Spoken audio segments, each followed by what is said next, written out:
ये है coral motion studio 3D। ठीक है, इसे आप डाउनलोड करके इंस्टॉल कर लें। और इसमें हमने अभी बनाना है एक लोगो।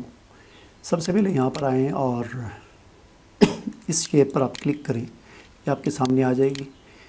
इसे ये वाली टूल लें आप, रीसाइज़ टूल। ठीक है, और इसको रीसाइज़ कर दें। आप वैसे खींच के भी कर सकते हैं, मैं वैसे 228 कर देता हूँ इसे।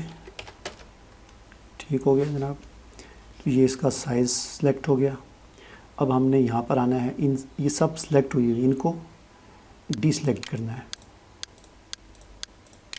ये फ्रंट है, ये टॉप है, ये राइट, ये लेफ़्ट, ये बटून नीचे और ये बैक।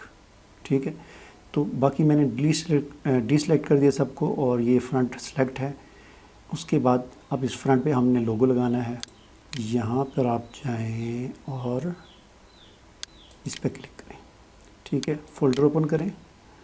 ये आपसे पूछ रहा है कि आपका लोगो कहाँ पर है, तो आपने इसको लोगो की लोकेशन जो है वो देनी है। ठीक है, हमारा लोगो ये पड़ा हुआ है। ठीक है, फ्रंट पे लोगो लग गया, इस पर क्लिक कर दें। थोड़ा सा इसका ब्राइटनेस तेज़ हो जाएगी। और भी तेज़ करना चाहें आप तो यहाँ पर आप कर सकते हैं, ये लाइट पे क्लिक करके कर सकते हैं। बहरहाल मैं और नहीं कर रहा। ठीक है, यहाँ से ये Z- सेलेक्ट है। ठीक है, अब हमने आ जाना है बैक पे, तस्वीर लगानी है। बैक को सिलेक्ट करें और फ्रंट को डीसेलेक्ट कर दें। ठीक है, ये लाजमी करना है। बैक पे तस्वीर लगाएं, बैक पे हम ये वाली लगा देते हैं।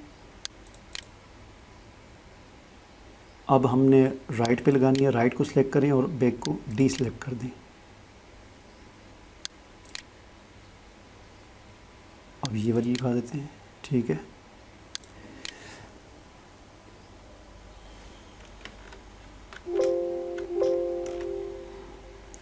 अच्छा, थोड़ा सा एक मैं भूल गया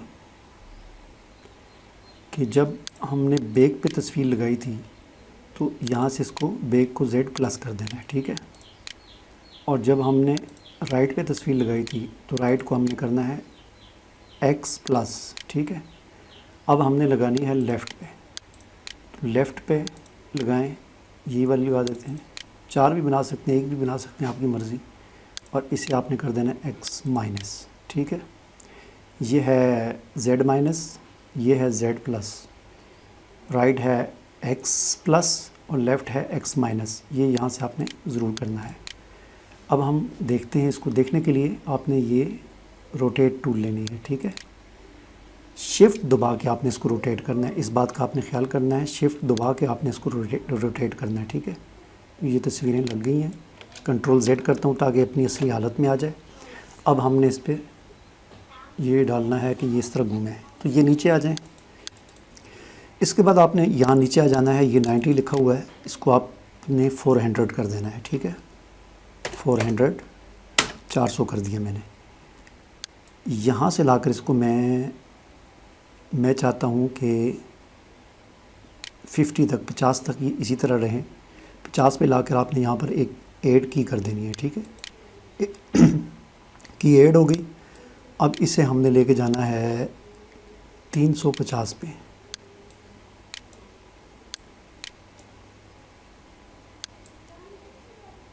ये 350 यहाँ पे रख के इसको आप रोटेट करें। ठीक है ना, चाहे इधर करें चाहे इधर करें, लेकिन शिफ्ट को दबा के करना है, ये आपने जहन में रखना है। तो मैं इसको इधर करता हूँ, एक नहीं बल्कि मैं इसको इधर करता हूँ, 1 2 3 और ये 4। ठीक हो गया जनाब, ये 4। और फिर आपने इसको उठाकर एंड पे ले जाना है और यहाँ पर एक और की ऐड कर देनी है। ठीक है, तो ये वापस लाते हैं और इसको प्ले करके देखते हैं। 50 तक रुका रहेगा, उसके बाद ये घूमना शुरू करेगा, 350 पे जाके फिर रुकेगा और आखिरी 50 जो है वो फिर ये रुक जाएगा। ये देख सकते हैं आप। ठीक है, तो ये हमारा लोगो 3D तैयार हो गया। इसे अब हमने एक्सपोर्ट करना है। एक्सपोर्ट करने के लिए आपने फ़ाइल में जाना है, एक्सपोर्ट पे करके AVI करना है, ठीक है। AVI करने से ये फ़ायदा होगा कि ये साइडें इसकी जो है ये ट्रांसपेरेंट होंगी, इसे डायरेक्ट आप अपनी वीडियो में यूज़ कर सकेंगे, ठीक है।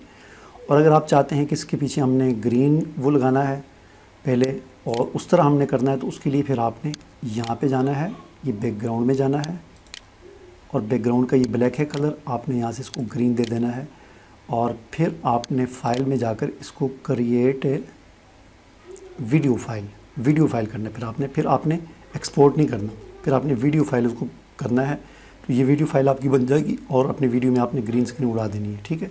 लेकिन मैं ऐसे नहीं करता, मुझे चाहिए ट्रांसपेरेंट।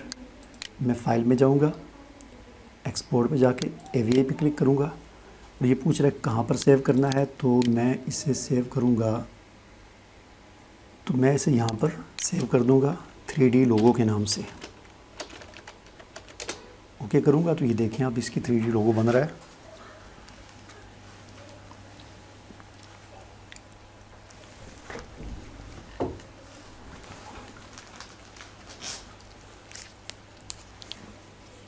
ठीक हो गया जनाब, ये हमारा 3D लोगो बन चुका है।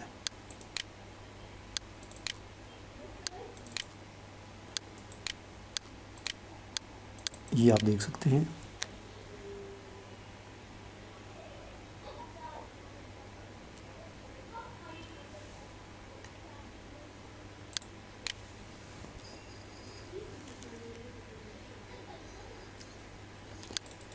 इस तरह आप लोगो बना सकते हैं। मुझे इजाज़त दीजिए, अल्लाह हाफ़िज़।